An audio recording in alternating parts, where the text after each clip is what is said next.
देवी भागवत का अध्याय 9। वनवास के दौरान राम और लक्ष्मण कुछ समय के लिए समुद्र के तट पर बने एक आश्रम में रहे। एक दिन अग्नि ने ब्राह्मण का वेश धारण कर उनके पास आकर कहा, हे श्री राम, आपने राक्षस रावण को मारने और संसार को उसके अत्याचारों से बचाने के लिए जन्म लिया है। सीता उसका कारण बनेगी। आपके इस कर्तव्य को पूरा करने का समय दूर नहीं है। रावण शीघ्र ही आकर आपकी पत्नी सीता का अपहरण करने वाला है। इसलिए आपको मुझे रावण के साथ छल करने की अनुमति देनी चाहिए। सीता को मेरे पास सौंप दीजिए और मैं उसे सुरक्षित रखूंगा। उसकी जगह आप यहाँ एक माया सीता, प्रेत सीता रख सकते हैं, जो आपकी वास्तविक पत्नी की जीवित प्रतिकृति होगी। अंत में जब आप रावण को मारने के बाद सीता को वापस ले जाएंगे, तो आप अपनी पत्नी की सतीत्व की परीक्षा लेने के लिए उसे अग्नि में फेंकने के लिए बाध्य होंगे। प्रतिकृति बनाकर तुम्हें तुम्हारी असली पत्नी लौटा दूंगा। यह सुनकर श्री राम बहुत प्रसन्न हुए।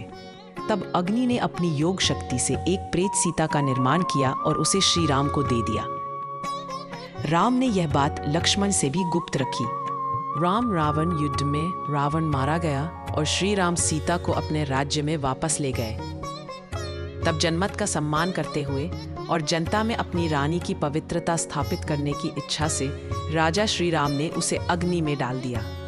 उस समय अग्नि ने प्रतिकृति वापस ले ली और असली सीता श्री राम को वापस दे दी। इस प्रकार सीता आग से सकुशल बाहर आ गई। बाद में राम और अग्नि की सलाह पर प्रेत सीता पवित्र स्थान पुष्कर में चली गई और वहां तपस्या करने लगी।